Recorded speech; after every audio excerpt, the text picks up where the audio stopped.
चला मित्रांनो, आज आपण गणितामध्ये गणित पंधरवाडा आज चौथा दिवस आज आपण बघणार आहोत। तर आपण यापूर्वी पूर्णांक संख्या बघितलेल्या आहेत। पूर्णांक संख्यामध्ये धनसंख्या ऋण संख्या यांचा समावेश होतो। त्याच्यानंतरचा जो टॉपिक आहे तो म्हणजे फ्रॅक्शन। फ्रॅक्शन म्हणजे अपूर्णांक। अपूर्णांक तर अपूर्णांक म्हणजे काय तर ते आपण पहिल्यांदा समजून घेऊया। अपूर्णांक अपूर्णांक अपूर्णांक याला इंग्रजीमध्ये फ्रॅक्शन म्हणतात। काय म्हणतात? फ्रॅक्शन। फ्रॅक्शन तर अपूर्णांक या शब्दाची जर आपण फोड केली म्हणजे विग्रह केला अ अधिक पूर्णांक अधिक पूर्णांक म्हणजे नाही। जेव्हा केव्हा हा उपसर्ग त्या एखाद्या शब्दाला लागतो तेव्हा त्याचा अर्थ म्हणजे नाही, पूर्णांक म्हणजे पूर्ण नाही। म्हणजे जसं 1 2 3 4 अशा ज्या पद्धतीने संख्या असतात त्या पद्धतीने इथे पूर्ण संख्या नाही आहे, म्हणून ते अंश आणि छेदामध्ये आपल्याला लिहावं लागते, म्हणून त्याला अपूर्णांक असं म्हणतात, म्हणजे फ्रॅक्शन म्हणतात। तर आज आपण अपूर्णांक म्हणजे काय आणि ते अपूर्णांक म्हणजे काय ते आपण समजून घेऊया। जसं हा एक काय आहे ते सांगा बरं मला। हे काय आहे? आयात। आयात कशाला म्हणतात? जेव्हा समोरासमोरील बाजू सारख्या असतात, म्हणजे ही वाली बाजू आणि ही वाली बाजू, ही वाली बाजू आणि ही वाली बाजू काय असते? सारखी असते। आणि हे रुंदी ही देखील सारखी असते, म्हणून त्याला आपण आयात असं म्हणतो, बरोबर। तर आता इथं आयताचे आपण किती भाग पाडलो? किती भाग पाडलो? 6। बर, आपण आता किती भाग झाले? 5। आता किती भाग झाले? 5। म्हणजे अपूर्णांक लिहित असताना अगोदर त्या पूर्ण आकृतीचे किती आहेत, किती भाग आहेत ते पहिल्यांदा लिहा। किती भाग आहेत? 5। म्हणून ते छेदामध्ये लिहायचे। छेद म्हणजे डिनॉमिनेटर। जेव्हा अंशाने आपण छेदामध्ये लिहू। आता मी या दिलेल्या आकृतीमधले काही भाग रंगवत आहे। किती भाग रंगवले मी? 2। किती भागापैकी 2 रंगवले? 5 भागापैकी 5 भाग होते। पूर्ण आकृतीचे 5 भाग होते। 5 भागापैकी किती भाग मी रंगवले? 2। तर किती झाले मग? 2/5। म्हणजे हा एक काय झाला? अपूर्णांक झाला। अपूर्णांक याला आपण का बरं म्हणू? कारण ही पूर्ण संख्या नाही आहे, म्हणून त्याला आपण अपूर्णांक म्हणत आहोत, बरोबर। तर आता मी तुम्हाला दुसरी एक आकृती काढून दाखवतो। आकृती तीच। आता इथं किती भाग पाडलेले आहेत त्याचे आकृतीचे? 5। इथं देखील किती भाग पाडलेले आहेत मी? 6।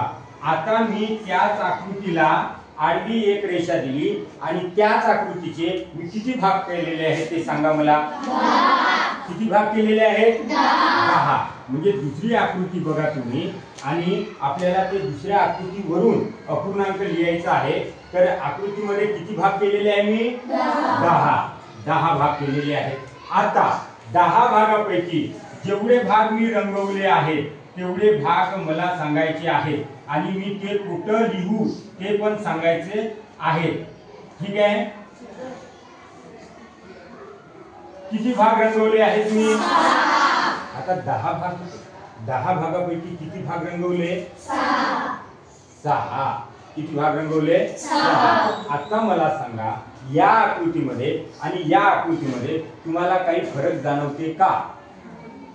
काही फरक जाणवत आहे?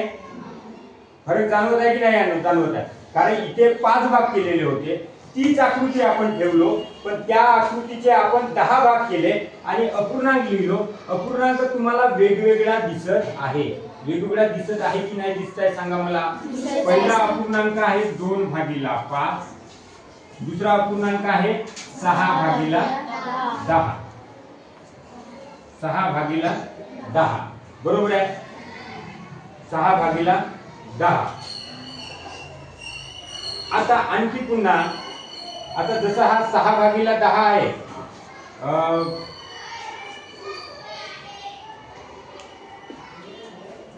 हा सममूल्य अपूर्णांक झाला का ते मला सांगायचं आहे तुम्हाला.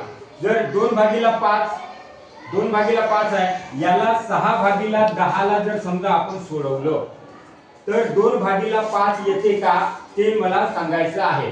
तर 6/10 ला जर आपण सोडवलं, 6/10 ला आपण सोडवलं तर 2 गुणिला 3 बेत्रिक 6, 2 गुणिला 5 किती झाले. आता 2 2 कटले, किती आला. 2 2 कटले म्हणजे 2 चा भाग 2 मध्ये दिलो, किती आलाय 3/5. तर हा 2/5 आणि तो 3/5. तर हा अपूर्णांक सममूल्य अपूर्णांक झाला का नाही. सममूल्य अपूर्णांक झाला का नाही झाला. पण आता याच्यामध्ये छेद आपला समान आहे. तर छेद समान असल्यामुळे आपण तुलना आपण याची करू शकतो की लहान कोणता आणि मोठा कोणता. बरोबर आहे. तर या दोन अपूर्णांकामधून मला तुम्ही लहान अपूर्णांक कोणता आहे आणि मोठा अपूर्णांक कोणता आहे ते मला सांगा. हा, तर अशा वेळेस ओळखत असताना काय करायचं, जर जेव्हा समान असते तेव्हा जेव्हा अपूर्णांकाचा अंश मोठा, ज्या अपूर्णांकाचा अंश मोठा तो अपूर्णांक मोठा. तर अंश कोणता मोठा आहे 3/5. मग 3/5 असं लिहायचं आहे. बरोबर आहे. ओके, समजलं. हा वाला सममूल्य अपूर्णांक नव्हता. बरोबर आहे की नाही. जेव्हा सारखी जर त्याची किंमत येत असेल, याला सोडवल्यानंतर 2/5 ला आपण 6/10 केलो, परंतु सारखी त्याची किंमत आली नाही, म्हणून ते सममूल्य अपूर्णांक नाही. म्हणून आपण त्याची तुलना केलं की कोणता लहान आहे आणि कोणता मोठा आहे. ओके, आता आपण सममूल्य अपूर्णांक म्हणजे काय ते आपण पाहूया. सममूल्य अपूर्णांक बघा, अपूर्णांकाचा आपण ती तुलना केलो. ही काय केलो आपण, अपूर्णांकाची तुलना झाली. म्हणजे कोणती संख्या मोठी कोणती संख्या लहान. तर आता आपण पाहणार आहोत सममूल्य अपूर्णांक. सममूल्य अपूर्णांक. सम म्हणजे काय होते, सम म्हणजे सारखे आणि मूल्य म्हणजे किंमत, म्हणजे त्याची सारखी किंमत आली पाहिजे. आणि अपूर्णांक सममूल्य अपूर्णांक. तर सममूल्य अपूर्णांक म्हणजे काय आपण ते आता बघणार आहोत. तर इकडे लक्ष द्या. दुसरी आपण एक आकृती काढू.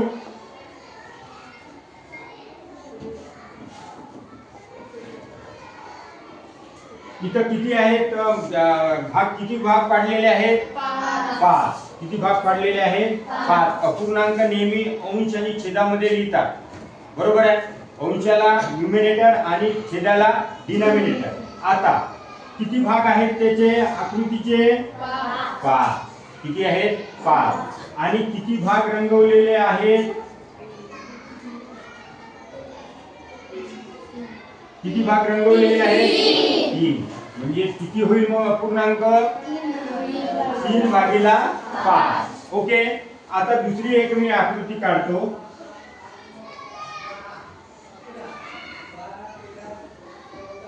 किती भाग केलेले आहेत मी 5. आता किती भाग केलेले आहेत 10. तर आता मी काही भाग रंगवतो. पहिल्यांदा अपूर्णांक लिहितो. किती होते त्याचे भाग किती बनवले मी 10. मग मी छेदामध्ये 10 लिहू की अंशामध्ये 10 लिहू, छेदात 10 लिहितो. आणि छेदात 10 लिहिल्यावर आता मी काही भाग रंगवतो. रंगवलेल्या भागाचा अपूर्णांक आणि न रंगवलेल्या भागाचा अपूर्णांक देखील तुम्हाला सांगायचा आहे. किती भाग मी रंगवलेले आहेत 6.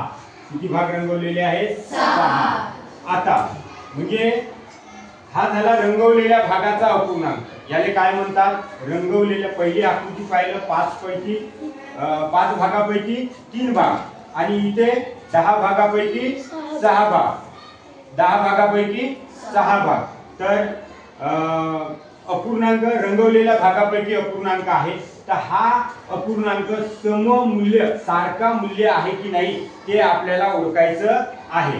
तर इकडे बघा 3/5 आणि 6/10. तर 3/5 ला आणखी सोडवायची हे गरज आहे का? नाही, कारण 3/5 हे दोन्हीही काय कोणत्या संख्या आहेत? मूळ संख्या आहेत. परंतु 6 आणि 10 ह्या मूळ संख्या आहेत का? नाही, कारण 6 मध्ये पण भाग जातो, 10 मध्ये पण भाग जातो. तर 6 आणि 10 मध्ये 6 मध्ये कितीचा भाग जातो? 2 चा. त्रिक 6 ला जर 2 न भागले तर किती वेळा भाग जातो? 3. आणि 10 ला 2 न भागले तर किती वेळा भाग जातो? 12, म्हणजे 5 वेळा. आता 2 2 कटले, 2 आता राहिले किती मग?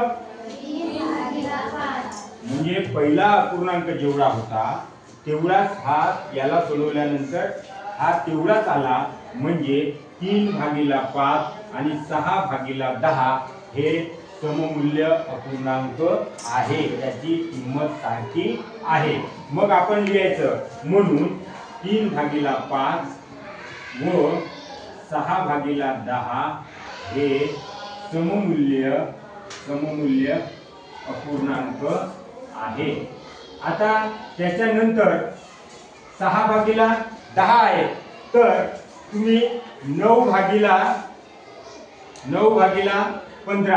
9/15 जर 15 केलं, 9/15 जर सोडवलं याला तर किती येईल? 3/5 येते.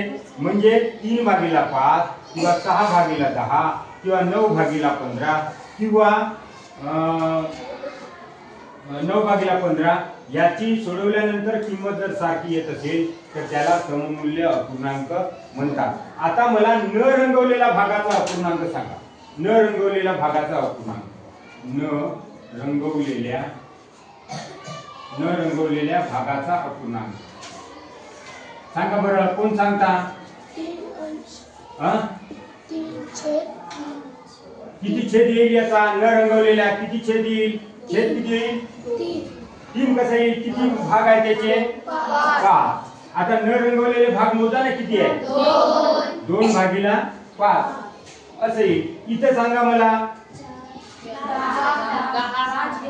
10 भाग आहे त्याचे, न रंगवलेले भाग किती? 4/10.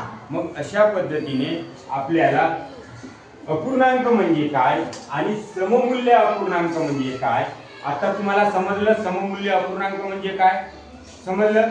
आणि आपल्याला कोणता अपूर्णांक मोठा किंवा कोणता अपूर्णांक छोटा हे आपल्याला समजलेलं आहे, बरोबर. म्हणजे जर छेद जर समान असेल तर ज्या अपूर्णांकाचा अंश मोठा तो अपूर्णांक मोठा असं समजायचं आहे. ओके.